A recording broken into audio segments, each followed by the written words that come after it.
Hi everyone, and welcome back to Vorldrevolution channel. Today, we're diving into another amazing book, and I can't wait to share my thoughts with you. This is Book Summary to Love Your Life, Not Theirs by Rachel Cruze. Let's enjoy the video. Please subscribing to my channel for more great content like this. You'll be notified when I upload new videos. Love Your Life, Not Theirs looks at the pervasive issue of financial comparison, with a focus on personal values, informed spending, and sustainable money habits. It encourages an authentic lifestyle, advocating for financial stability through debt avoidance and saving for the future, rather than through striving to keep up with others' expectations. Chapter 1, Introduction. Get on top of your money habits and start living life for yourself. What comes to mind when you hear the word habit? Fingernail biting or excessive drinking, perhaps?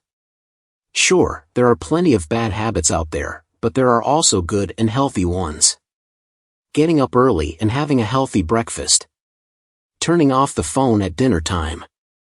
Put simply, a habit is just anything that you do regularly or predictably. To be in charge of your life is to not only be aware of your habits, but control them, get rid of the bad, and develop the good. This brings us to possibly the most significant habit you can work on, your approach to money. Take a moment to think about your money habits, and the good or bad effects they have on your life. Maybe you always prefer to use cash. Are you an impulsive purchaser, or do you carefully discuss everything with your partner? Breaking bad money habits and instilling good ones can be tricky, especially since it's often hard to even realize the damage that's being done. In this summary, you'll learn some of the most common problems people have when dealing with money, and how to address them. Whatever your current financial situation or past mistakes, it's never too late to start working on the life you want. This isn't a one-off get-rich-quick scheme, but rather some key skills that you can incorporate into your everyday life that will greatly improve your attitude to money, and the habits that you build around it. Think of it this way: practice doesn't make perfect, practice makes permanent. With that in mind, let's get started with the first healthy money habit. And it's not what you'd expect. Chapter 2, Comparing yourself to others is the quickest way to financial ruin. Imagine returning from a fantastic holiday only to find your joy dampened by a friend's seemingly superior vacation posted on Instagram. Suddenly, you're filled with an urge to plot your next trip. But why?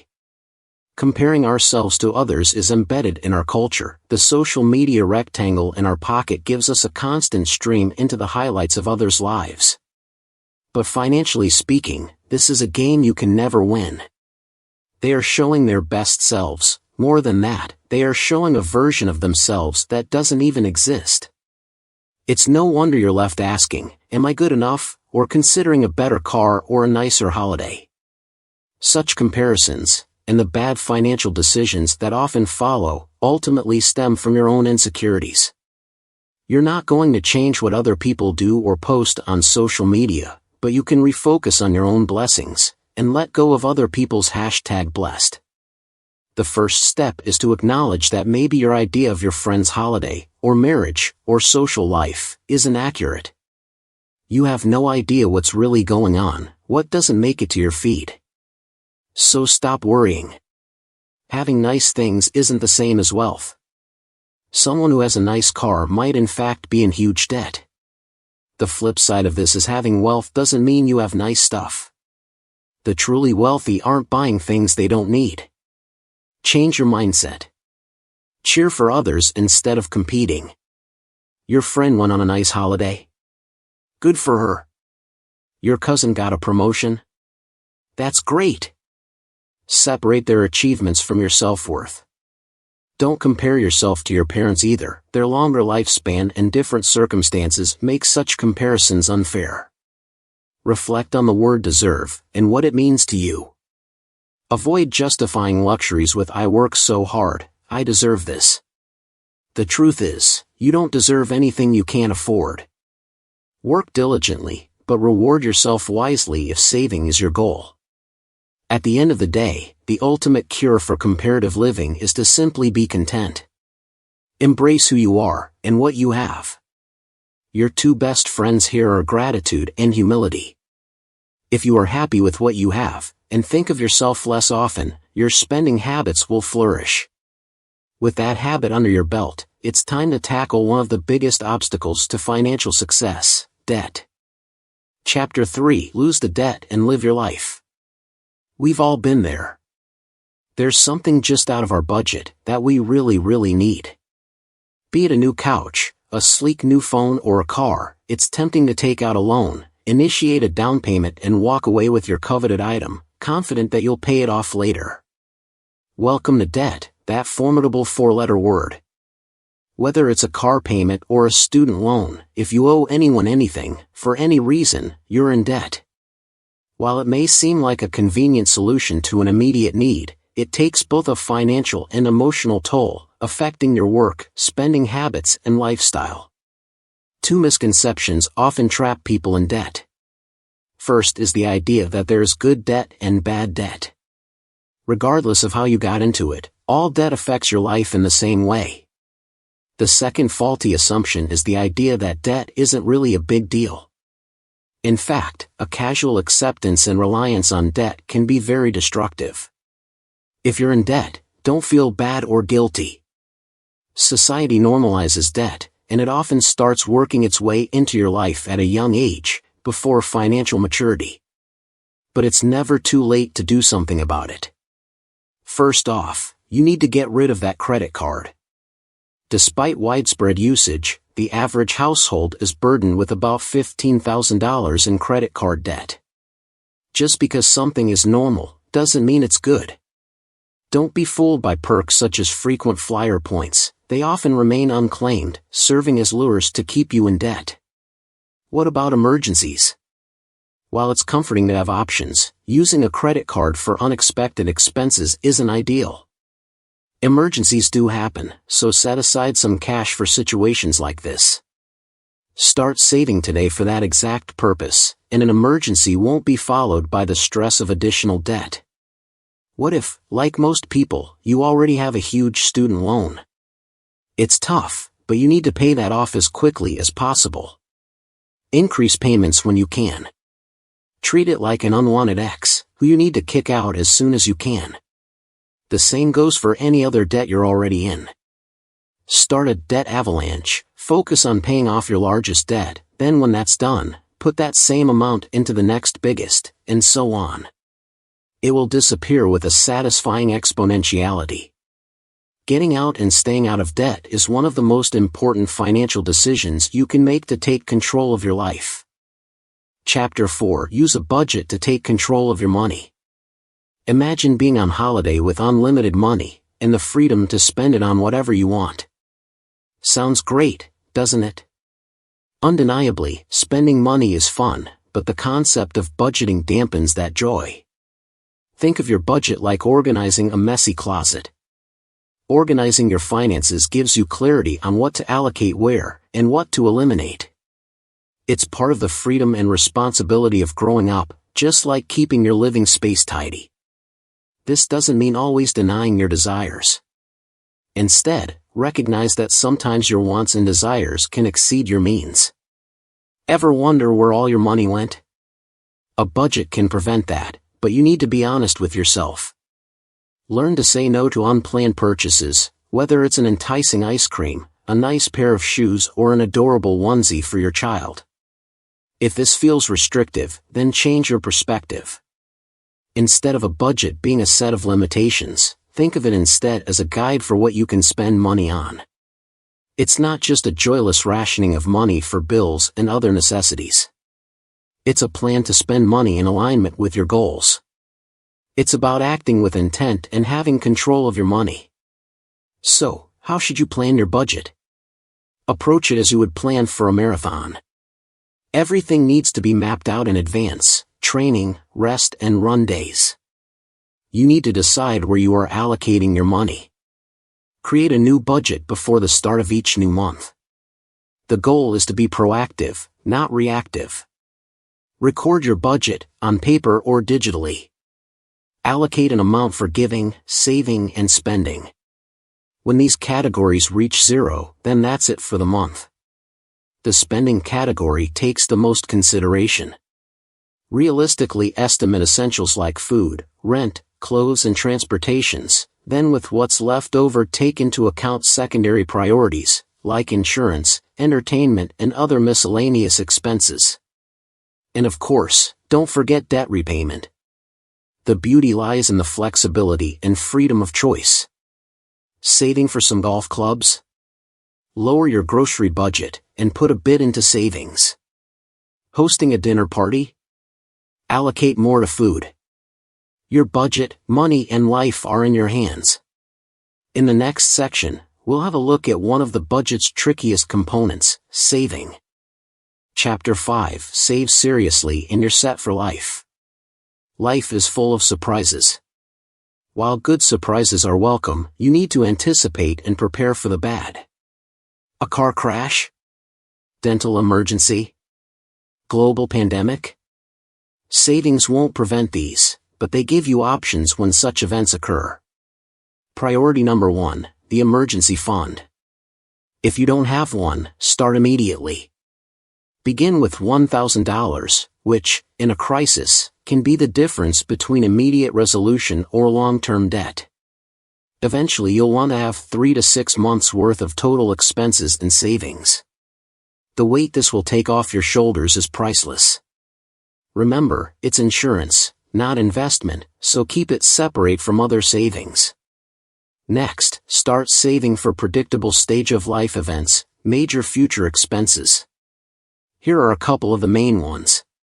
Purchasing a car is a common goal.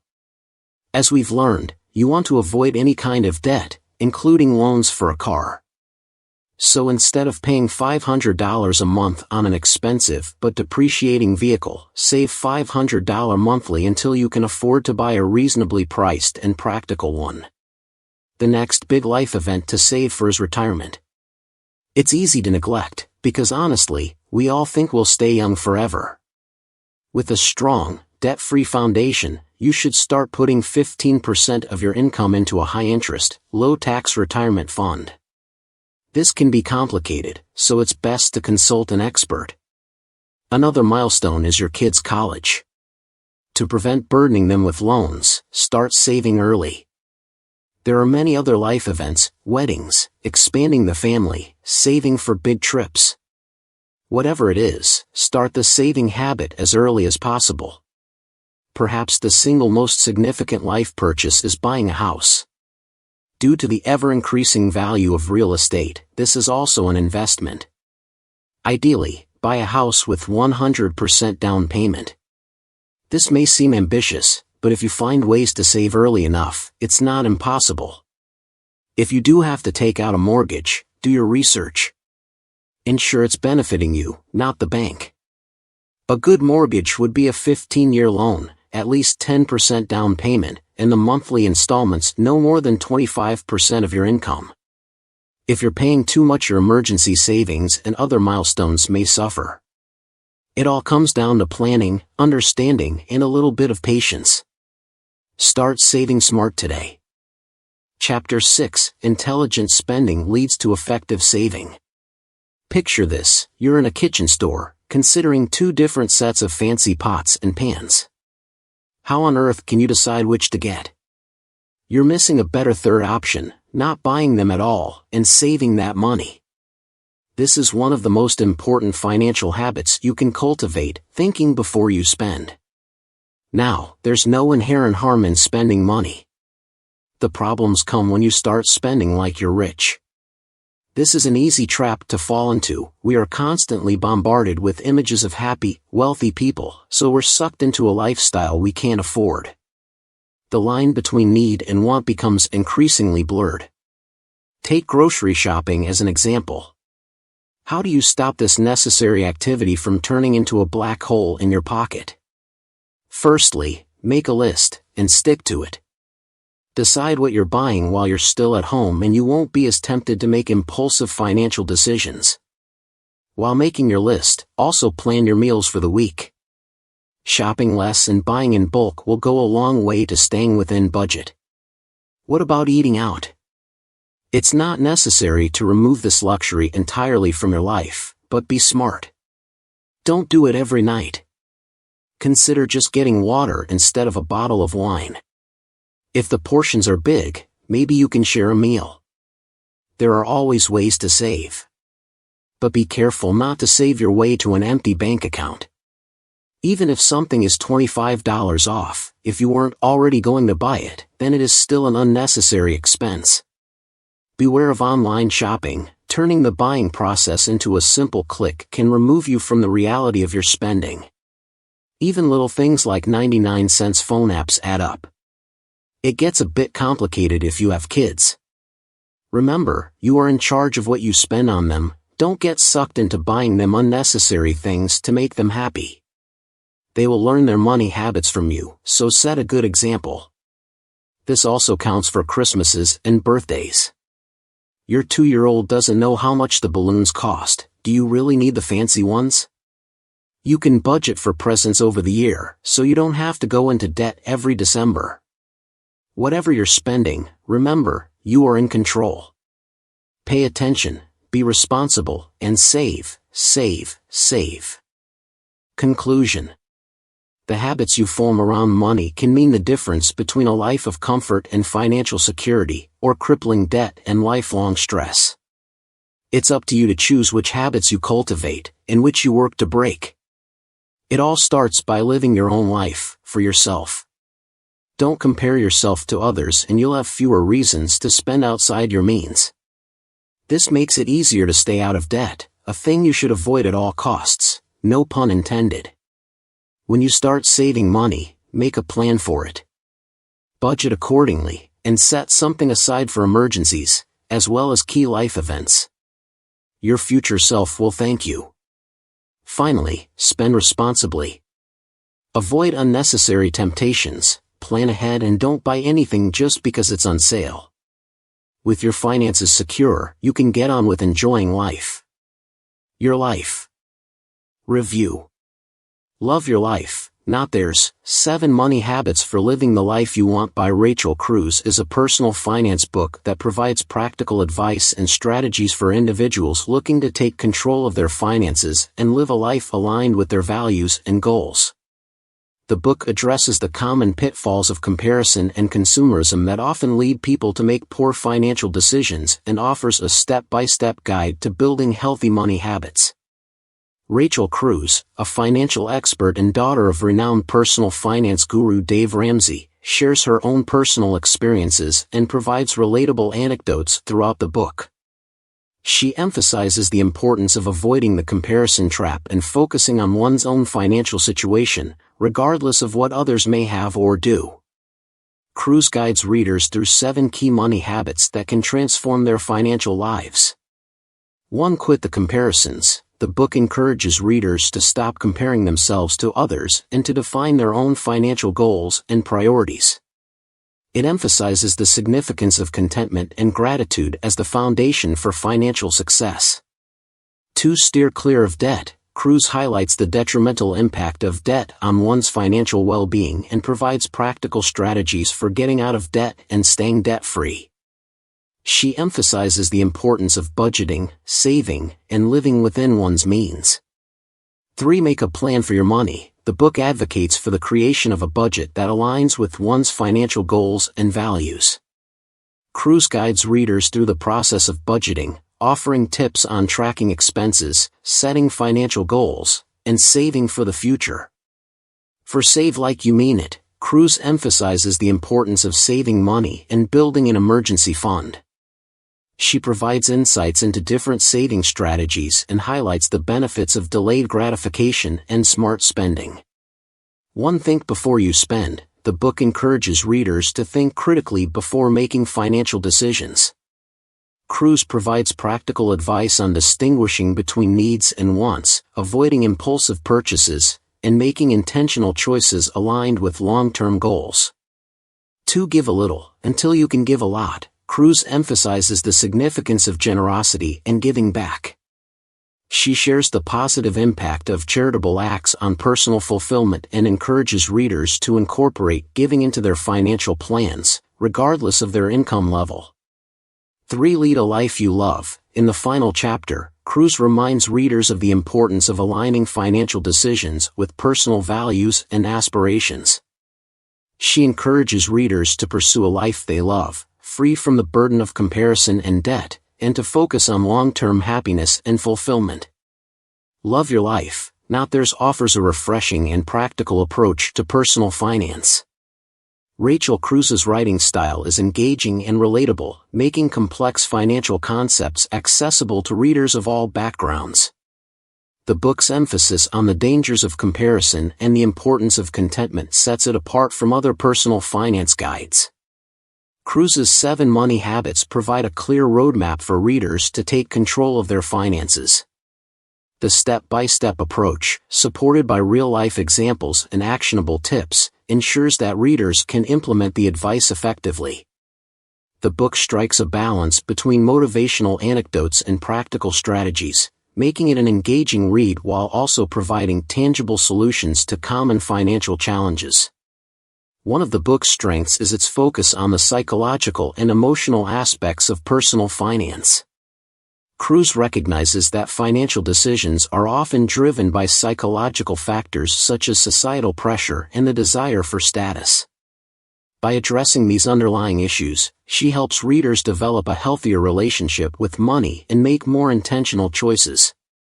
While the book primarily focuses on individual finance, it also emphasizes the importance of giving and generosity. This broader perspective adds depth to the content and encourages readers to consider the impact of their financial decisions on others. However, some readers might find the book's content familiar, especially if they are already well-versed in personal finance literature. The book also leans heavily on anecdotes, which, while relatable, may not resonate with every reader. Overall, Love Your Life, Not Theirs is a valuable resource for individuals seeking to improve their financial well-being and find contentment in their personal lives. Rachel Cruze's practical advice, combined with her personal experiences, makes this book an insightful and motivating read. Whether you are struggling with debt, wanting to save more, or simply seeking a fresh perspective on personal finance, this book offers guidance and inspiration to help you live the life you truly want. Thank you for watching. Please subscribe, like and share. See you in next videos.